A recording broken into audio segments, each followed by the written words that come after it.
Okay, so we in the Gribble group are interested in how the gut responds to nutrients in our foods.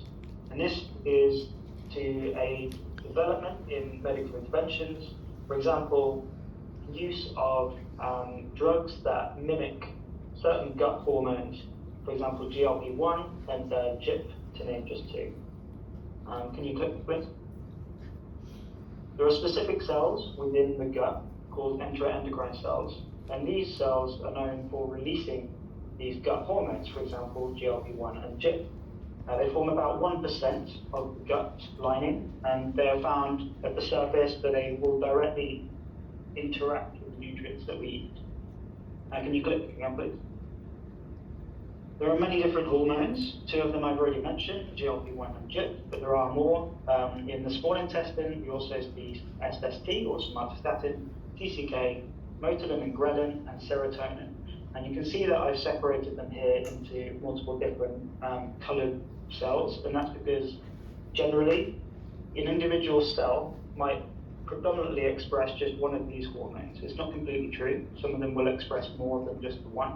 But in general, there are different types of cell that will predominantly express each of these hormones.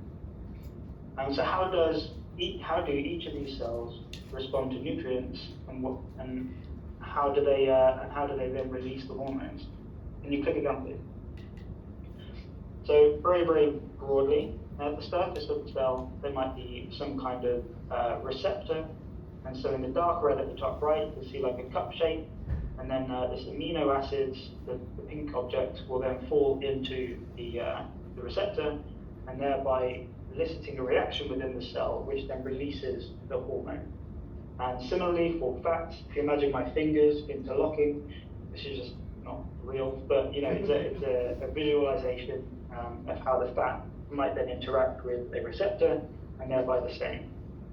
So if we look at each of, so if we take a sample of tissue from a human small intestine, take away only the enteroendocrine cells, and look in all these individual enteroendocrine cells, we can then look to see which hormone they express and release.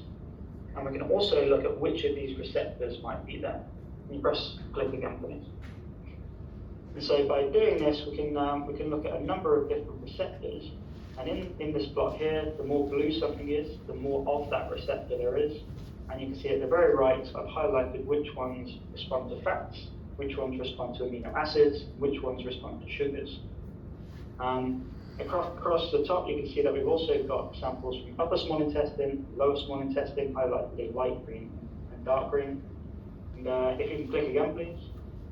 Two of the primary things that we've learned from this data set is that serotonin may be released in response to fats by the receptor OR51E1, and GLP-1 and GIP, two of the very interesting ones that we already know there are medical interventions mimicking, may also be released in response to glucose.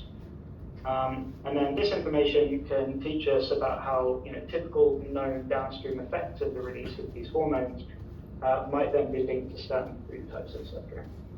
Thank you for listening.